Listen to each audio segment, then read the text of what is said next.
Halo semua, perkenalkan nama saya Sandra Natalia, mahasiswi Fakultas Hukum Universitas Tarumanegara Angkatan 2020 dan NIM atau nomor induk mahasiswa 2052 000016 dan nomor absen 10. Video materi ini dibuat dalam rangka menunaikan ujian akhir semester mata kuliah Kapita Selekta Pidana kelas C dengan dosen pengampu Bapak Dr. Heri Firmansyah, SH, MHum, MPA.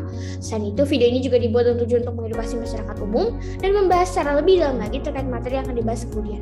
Tidak perlu berlama-lama lagi, saya akan langsung saja masuk kepada topik utama kita pada video kali ini, yaitu tentang penerapan teori keadilan substantif dalam perkara pidana di Indonesia. Hakikat konsep dan tujuan adanya hukum salah satunya tidak terlepas dari keadilan. Keadilan merupakan salah satu tujuan dari setiap sistem hukum, di antara tujuan lainnya itu kepastian hukum dan juga kemanfaatan. Keadilan sepanjang perjalanan peradaban manusia selalu menjadi diskursus yang selalu aktual untuk dikaji khususnya dalam dinamika hukum. Menurut Redbridge, bahwa cita hukum tidak lain daripada keadilan. Akan tetapi hukum berasal dari keadilan seperti lahir dari kandungan ibunya. Oleh karena itu, keadilan telah ada sebelum adanya hukum. Konsep keadilan. Istilah adil sebagai suatu kata benda kemudian dipergunakan kata keadilan, dialectic hate, yang mempunyai arti yang sama dengan rechtvaardig hate. Dalam hal ini, keadilan menunjuk pada nilai yang sangat subjektif. Teori keadilan sendiri kemudian dikembangkan oleh beberapa tokoh seperti Plato, Hans Kelsen, H.L.A. Hart, John Stuart Mill, dan John Rawls. Keadilan dalam terminologi hukum diterjemahkan sebagai keadaan yang dapat diterima akal secara umum pada waktu tertentu tentang apa yang benar. Sementara itu, John Rawls mengumumkan dalam A Theory of Justice, keadilan adalah fairness, yaitu kondisi dibangun di atas dasar pandangan setiap individu memiliki kebebasan. Status quo awal yang menegaskan kesepakatan fundamental dalam kontrak sosial adalah fair. Gagasan utama keadilan dalam pandangan Rawls adalah bagaimana lembaga utama masyarakat mengatur hak dan kewajiban dasar serta menentukan pembagian kesejahteraan kerjasama sosial yang telah dibangun. Plato mengungkapkan tentang esensi keadilan yang dikaitkan dengan kemanfaatan. Ia mengemukakan bahwa keadilan mempunyai hubungan yang baik dan adil ditentukan oleh pernyataan bahwa yang belakangan menjadi bermanfaat dan berguna hanya apabila sebelumnya dimanfaatkan. Ia menyatakan bahwa gagasan tentang keadilan menghasilkan satu-satunya nilai dari gagasan tentang kebaikan. Konsep keadilan yang dikembangkan oleh Plato berkaitan erat dengan kemanfaatan. Sesuatu bermanfaat apabila sesuai dengan kebaikan. Kebaikan sendiri merupakan substansi dari keadilan. John Stuart Mill menyajikan tentang teori keadilan. Ia mengungkapkan bahwa tidak ada teori keadilan yang bisa dipisahkan dari tuntutan kemanfaatan. Jadi, keadilan merupakan suatu istilah yang diberikan kepada aturan-aturan yang melindungi klaim-klaim yang dianggap esensial bagi kesejahteraan masyarakat. Klaim-klaim untuk memegang janji diperlakukan dengan setara dan sebagainya. Keadilan dalam perspektif hukum. Keadilan dalam perspektif hukum terbagi menjadi dua, yaitu substantif dan prosedural. Komponen dari keadilan substantif menyangkut hak dan kewajiban yang diberikan oleh undang-undang. Sedangkan keadilan prosedural berkaitan erat dengan prosedural di pengadilan atau hukum acara dan prosedural secara material atau hukum material. Dapat disimpulkan, perbedaan dari keduanya itu apabila kita berbicara tentang keadaan prosedural, ini merupakan keadilan yang mengacu pada teks suatu ketentuan secara utuh. Sepanjang bunyi ketentuan itu terwujud, maka terwujudlah keadilan prosedural itu. Berbeda dengan keadilan substantif yang berpegang pada kebenaran yang bersumber dari nilai moral yang hidup dan berkembang di dalam masyarakat.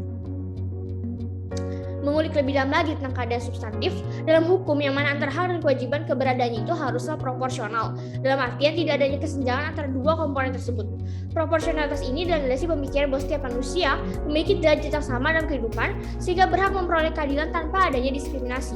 Maka dari itu, peran sentral dari hadirnya hukum adalah untuk menata dan menjaga agar hak dan kewajiban seseorang selalu dalam posisi yang proporsional demi menciptakan kondisi tertib dan damai dalam kehidupan sosial.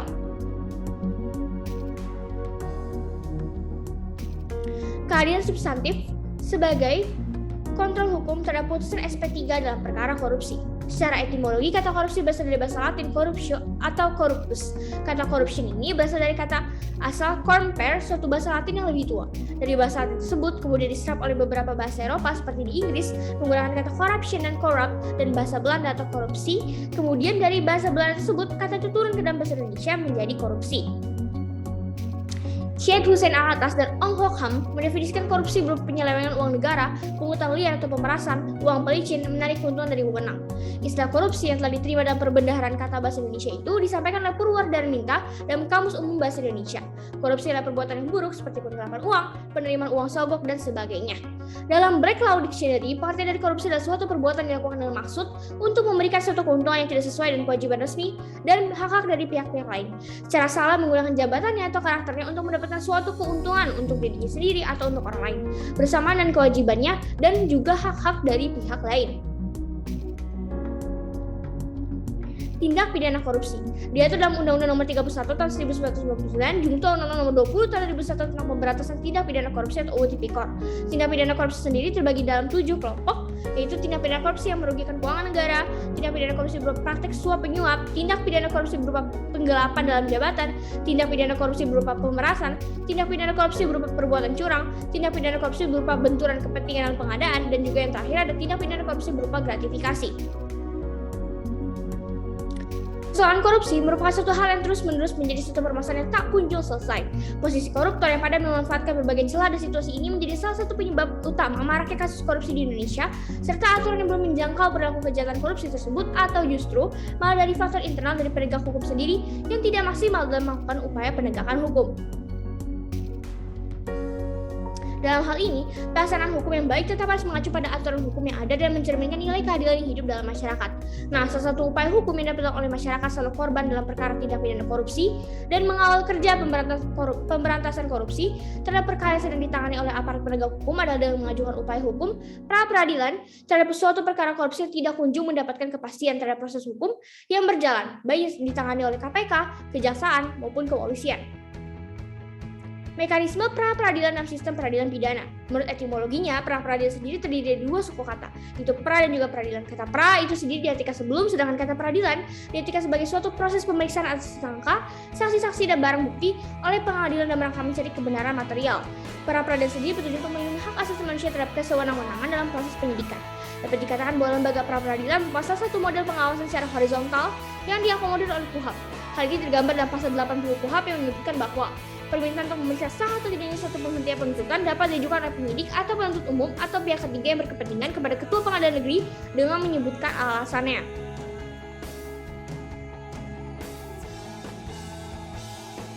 Mengenai pengajuan pra-peradilan oleh LSM Masyarakat Anti Korupsi Indonesia atau MAKI ini menunjukkan adanya peran serta masyarakat dalam pemberantasan korupsi. Undang-Undang Nomor 31 Tahun 1999 tentang pemberantasan tindak pidana korupsi mengatur secara khusus mengenai peran serta masyarakat dalam bab 5 pasal 41 dan juga pasal 42.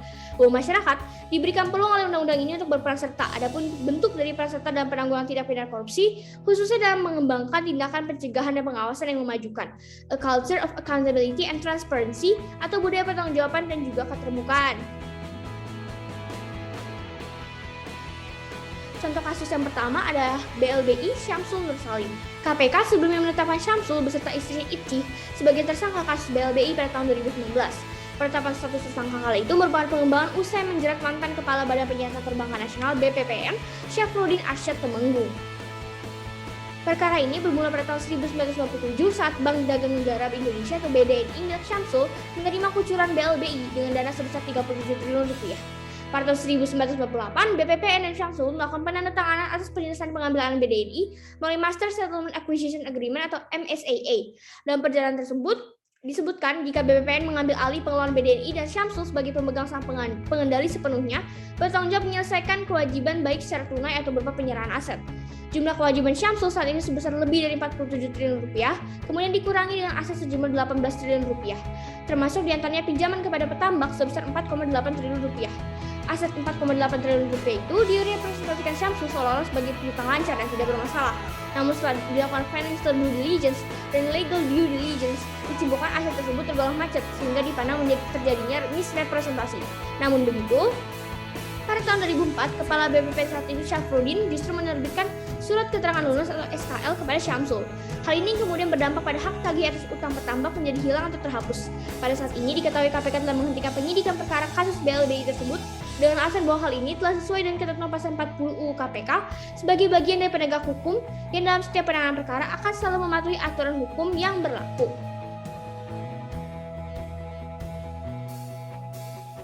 KPK menjelaskan salah satu alasan menerbitkan SP3 terhadap Syamsul Nur Salim dan Itci adalah putusan lepas yang diterima oleh mantan Ketua BPPN Syafruddin Arsyad Temenggung.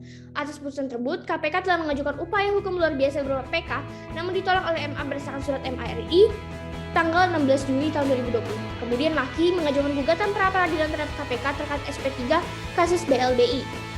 Maki meminta Hakim Pra-Peradilan Pengadilan Negeri Jakarta Selatan menyatakan SP3 dalam kasus ini tidak sah, serta meminta Hakim untuk memerintahkan termohon KPK untuk melanjutkan penyidikan terhadap kasus BLBI kembali. Maki juga berpendapat penyidikan perkara Akwo pada saat masih berlakunya Undang Nomor 30 Tahun 2002 tentang KPK yang mengatur termohon tidak berwenang untuk menerbitkan SP3, sehingga menjadi tidak sah SP3 yang diterbitkan termohon berdasarkan UU Nomor 19 Tahun 2019 tentang perubahan UU KPK, sehingga termohon telah menabrak asas ketentuan tidak boleh berlaku surut. Kedudukan Maki sebagai pihak ketiga berkepentingan dalam hal ini sebagai organisasi kemasyarakatan atau ormas. Namun sayangnya upaya ini ditolak karena alasan administrasi dari internal Maki sendiri atau ormas itu sendiri. Pengajuan pra-peradilan yang telah dilakukan oleh Maki ini pada dasarnya merupakan bentuk penghormatan atas hak asasi manusia, khususnya bagi korban tindak pidana korupsi di mata hukum. Putusan SP3 Pengadilan Negeri Jakarta Pusat. Permohonan pra-peradilan ini diajukan oleh pemohon Muspani SH yang dalam hal ini diwakili oleh kuasanya para advokat dan pengacara pada Kantor Bantuan Hukum Bengkulu KBHB. Termohon dalam pengajuan pra-peradilan ini adalah Pemerintah Republik Indonesia, Presiden Republik Indonesia, Kejaksaan Agung Republik Indonesia. Dalam hal ini legal standing dari pemohon adalah seorang anggota DPD RI periode 2004 sampai 2009 yang dipilih secara langsung dalam pemilu legislatif tahun 2004 dengan daerah pemilihan provinsi Bengkulu, yang mana salah satu aspirasi yang diterima oleh pemohon semasa menjadi wakil rakyat DPD RI adalah mengajukan laporan dan permintaan kepada termohon 1 dan termohon 2 agar mengusut secara jelas dan tuntas tentang perkara penyimpangan penggunaan dana bagi hasil PBB dan BPHTB tahun 2006 sampai 2007. Kenyataannya setelah 4 tahun kasus korupsi ini terkuak pada tahun 2006 dan 3 tahun sejak dilaporkan kepada termohon 1 dan termohon 2 serta setelah 2 tahun ditetapkan sebagai tersangka pada tahun 2008 dan pada bulan April 2009 dinyatakan sudah lengkap dalam artian sudah mencapai tahap P21 hingga saat didaftarkannya pra-peradilan, perkara korupsi ini tidak kunjung dilimpahkan ke Pengadilan Negeri Jakarta Pusat. Pada akhirnya dalam pokok perkara dihasilkan putusan yang pada intinya dan mengabulkan permohonan pra-peradilan pemohon dan memerintahkan termohon 1 untuk segera melanjutkan proses perkara korupsi ini dan melimpahkan ke Pengadilan Jakarta Pusat, dan juga berdasarkan analisis hukum dari saya, yang dicari adalah kebenaran material dan yang lebih diutamakan adalah substansi. Apakah benar termohon 1 telah melakukan penghentian penuntutan secara diam-diam dan yang menjadi tolak ukur adalah kepantasan atau kepatutan. Conclusion atau kesimpulan, dalam prosedur pemeriksaan perkara pidana tentunya melalui tahapan pemeriksaan yang merupakan instrumen keadilan. Pada tahap pertama yang kemudian dikenal dari keadilan prosedur atau procedural justice, di mana bagian ini dituntut agar ditegakkannya asas-asas hukum dalam rangka penghormatan terhadap hak-hak tersangka dan juga korban. Oleh sebab itu, proses peradilan yang adil atau fair trial merupakan hak mutlak bagi tersangka atau terdakwa yang harus dipenuhi dalam penegakan hukum pidana. Sedangkan bagian kedua adalah keadilan substansial atau substantial justice yang bergantung pada keadilan yang pertama. Hal ini memiliki arti jika secara prosedur sudah adil berdasarkan pada hukum acara pidana atau hukum pidana formal sudah ditegakkan, ini bukan prasyarat terwujudnya keadilan substansial yang diatur dalam hukum pidana material. Sebaliknya, prosedur yang tidak adil dapat melahirkan suatu ketidakadilan substansial. Perdebatan tentang pro dan kontra pengajuan pra-peradilan berdasarkan alasan adanya SP3 material tentunya perlu diberikan solusi hukum yang jelas dan juga tepat. Misalnya dengan pengaturan objek pra-peradilan dapat diajukan ke ranah pengadilan, pengaturan pembatasan waktu terkait penanganan perkara, baik perkara di tingkat penyidikan maupun penuntutan khususnya dalam perkara korupsi, agar mencegah hilangnya bukti, daluarsa atau juga kaburnya tersangka tipikor. Berikut ada cuplikan video di mana hakim lebih memilih untuk berpikir dan mengutamakan keadilan substansial. Jadi di dalam kasus ini ada seorang lansia, dia mengemudi dengan kecepatan yang sangat cepat melewati batas karena ia harus membawa anaknya yang sedang sakit ke rumah sakit. Di sini hakim tidak perlu berpatokan kepada regulasi saja, tapi melihat juga nilai moral yang hidup dalam masyarakat. Mari kita bersatu padu secara bersama membangun kesadaran seluruh elemen bangsa dalam merealisasikan budaya anti korupsi demi terwujudnya kehidupan berbangsa dan bernegara yang damai, adil, aman, dan tentram. Demikian pemaparan saya terkait dengan penerapan teori keadilan substantif dalam perkara pidana di Indonesia, yang merupakan materi dari mata kuliah Kapita Sekda Hukum Pidana yang bisa saya sampaikan pada kesempatan kali ini. Layaknya peribahasa tak ada gading yang tak retak, saya pun meminta maaf apabila di dalam video ini terdapat kesalahan-kesalahan, baik itu kesalahan penyebutan atau pengucapan kata maupun kalimat. Saya pun berharap agar video ini dapat bermanfaat bagi para penonton, dan saya sangat mengapresiasi adanya kritik dan saran bagi para penonton. Dan dalam bentuk apapun itu, saya sangat menghargainya. Demi pengembangan video ini agar bisa semakin lebih baik lagi ke depannya. Sekian dan terima kasih.